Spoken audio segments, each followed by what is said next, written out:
Bon, 2, 3 ou 4 petites actus, je ne sais plus vraiment, mais quoi qu'il en soit, nous sommes sur TPMP pour checker tout ça avec attention. Donc nous allons commencer, mais avant ça, petit like et commentaire pour les soutiens, la force et le référencement.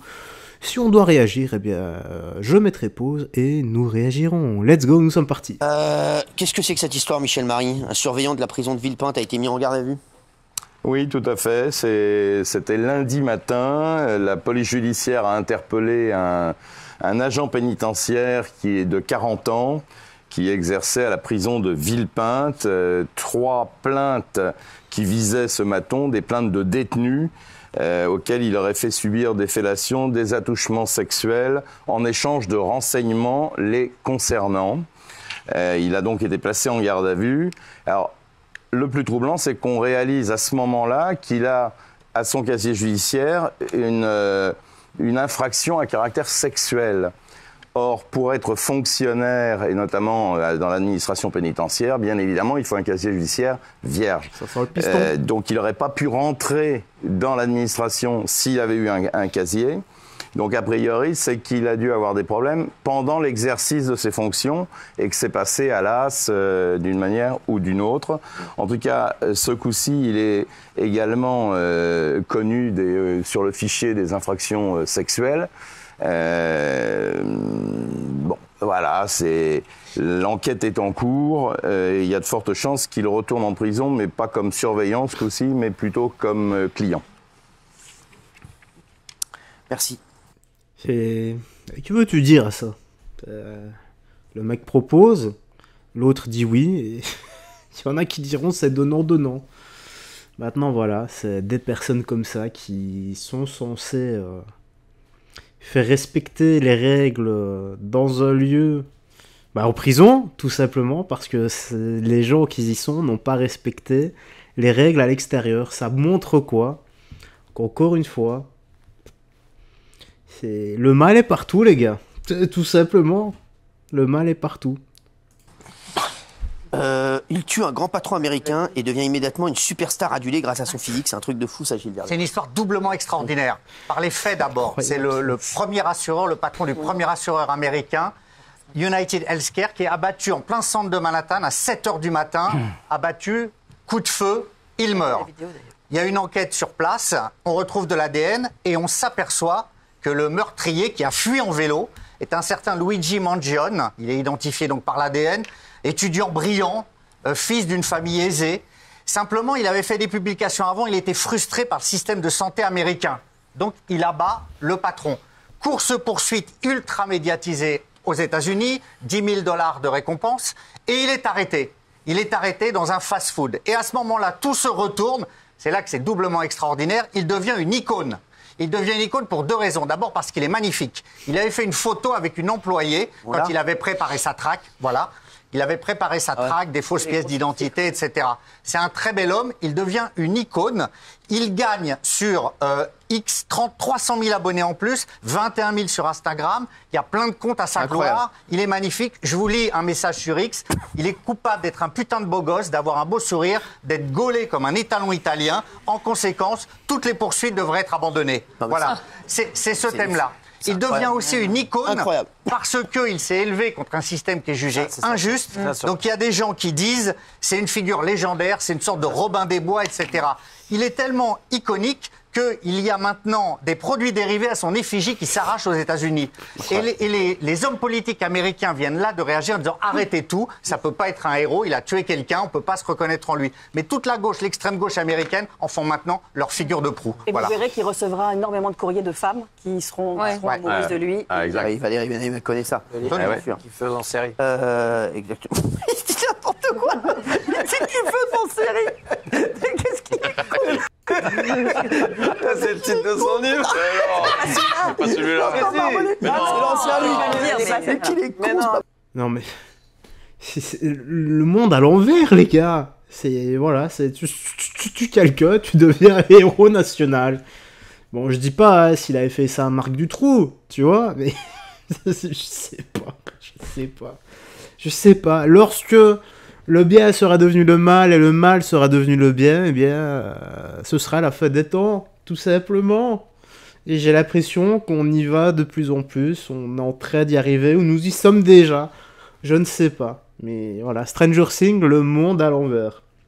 Bon, je vais faire passer. On en était où? C'était 21. Voilà, c'était ici. Hop, checkons ça. Exactement. Gisèle Pellicot, une avocate, s'interroge sur sa possible complicité. Oui, alors on arrive vraiment dans la dernière phase de ce procès fleuve. 51 accusés, 40 avocats ont déjà plaidé, 15 ont plaidé coupables et 23 ont pour l'instant demandé l'acquittement. Et pour demander l'acquittement, forcément, dans un dossier pareil avec de telles preuves, il faut quelquefois être un petit peu de mauvaise foi. Les droits de la défense sont infinis et puis il n'y a pas forcément beaucoup de place pour la morale dans les prétoires. Mais là, ils se sont surpassés. En tout cas, il y a une avocate qui s'est surpassée. C'est maître Menviel, Sylvie Menviel, qui défend son client, contre lequel on a requis 12 ans de prison, de réclusion criminelle. Et cette avocate n'a pas hésité à mettre en cause une éventuelle complicité de Gisèle Pellicot en évoquant un jeu à 3, la possibilité d'un jeu à 3. D'un jeu sexuel à 3. Et là, Gisèle Pellicot, qui en a suffisamment entendu, se lève, sort de la salle, très en colère. C'est une stratégie de défense qui est quand même très discutable, compte tenu du fait qu'il y a des preuves par les vidéos et que, quelquefois, je pense que c'est un système de défense qui est contre-productif. Incroyable. Mais c'est n'importe quoi. Et je vous dis, les gars, le monde à l'envers, Stranger Things. Voilà, donc la dame qui s'est faite humilier, élever pendant des années. Voilà, on essaie de retourner la situation et maintenant, elle serait comme par magie complice. Eh mais... allez vous faire voir. Non, là c'est trop pour moi. Allez vous faire voir. C'est pas possible d'en arriver là. Je ne comprends pas. Je comprends pas. Je capte pas. Une peine de prison pour la personne, pour l'avocate qui a osé balancer de telles inepties, s'il vous plaît. Enfin, peut-être pas une peine de prison, mais allez, une belle amende, s'il vous plaît, parce qu'on peut pas laisser dire ça. C'est pas possible. Et le pire, hein, ça m'aurait même pas surpris d'un côté que le juge dise « Ah oui, c'est vrai, il y a matière à réflexion, tout ça. » Voilà, parce que je n'ai tellement plus confiance en cette justice qui est totalement laxiste. Bon, j'espère que là-dessus, ils vont faire un sale exemple. Hein. Déjà, l'autre, il prend 20 ans de tôle. C'est bien, mais c'est pas assez. Voilà, c'est réclusion à vie, normalement. Et il devrait subir ce que sa femme a subi également. Voilà, comme ça, il se réveillera avec... si tu vois ce que je veux dire. Voilà, on pourra bien lui dilater avec un baobab, tiens. Bon, allez, la suite, parce que là, je commence à devenir désagréable, un peu trop inventif, si tu vois ce que je veux dire. En tout cas, incroyable cette affaire, hein, franchement. Le verdict doit tomber le 20 décembre. Hein. Complètement fou. Ah, Pierre Palmade en prison vit-il vraiment dans des conditions difficiles? Il se dit énormément de choses depuis 2 jours. Oui. On va tout vous dire sur ce qui se passe autour de Pierre Palmade. On va finir là-dessus. Hein. Et n'importe quoi.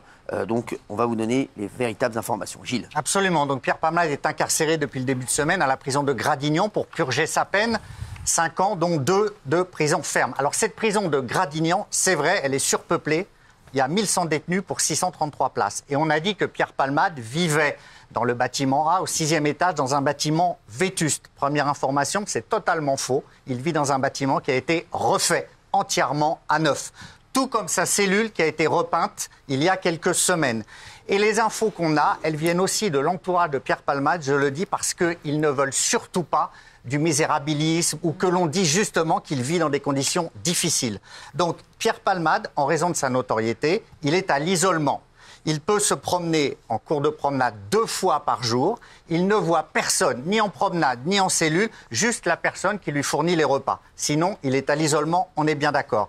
Mais comme il a été condamné définitivement, il a un téléphone fixe dans la cellule avec des cartes prépayées. Donc, comme il aura de l'argent, il va pouvoir appeler. Et comme il a été condamné définitif, il n'a pas de liste. Il pourra appeler qui il veut. Il peut passer, par exemple, des heures avec sa sœur au téléphone. Ça, c'est très important pour lui. Il a une télévision. Et il a, ce qu'il voulait, des livres qu'il ira chercher à la bibliothèque ou qu'on lui livre en cellule. Et sa sœur également, qui a un parloir, va lui apporter des livres. Ce qu'on peut vous dire aussi, c'est qu'il n'est pas, entre guillemets, seul. Normalement, ce week-end, ses avocats viennent le voir en cellule à Gradignan. C'était très important pour lui. Et au départ, c'est vrai qu'il avait peur de la prison. Mais ses avocats lui ont expliqué son parcours, lui ont expliqué aussi qu'à Gradignan, il y a possibilité de suivre sa lutte contre les addictions avec des addictologues et également d'aller peut-être au CHU de Bordeaux. Voilà. Alors, ce qui est très important également, c'est qu'il a 2 ans de prison. Il n'y a plus de remise automatique aujourd'hui. Mais néanmoins, si vous avez un bon comportement, c'est lié au comportement, la nouvelle loi de 2023 dit que vous pouvez avoir au maximum 6 mois de remise par année, donc 12 mois. Voilà. Donc ce qui va se passer, c'est qu'il est parti dans sa tête pour maximum 1 an de prison s'il se comporte bien. Et dans 3 mois, on peut vous révéler que ses avocats, 3 mois au plus tard, ses avocats poseront leur première demande de remise en liberté. Alors elle ne sera peut-être pas acceptée, mais ils en poseront plusieurs.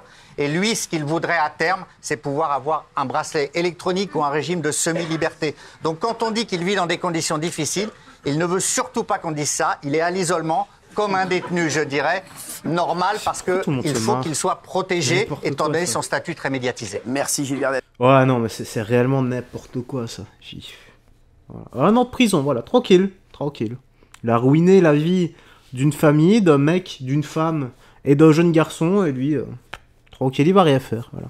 Bienvenue dans le monde d'aujourd'hui, les gars, où la justice s'en tartine le burne à la vomaltine de tout ça.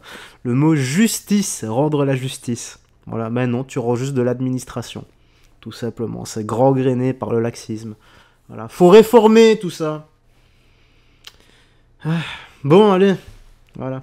On va se quitter ici, j'ai rien à ajouter, c'est scandaleux, c'est honteux, t'as qu'à trouver d'autres adjectifs et d'autres termes dans l'espace commentaire. Allez, prends bien soin de toi, des gens que tu aimes et surtout que Dieu te bénisse. Bye bye, fais très attention à toi.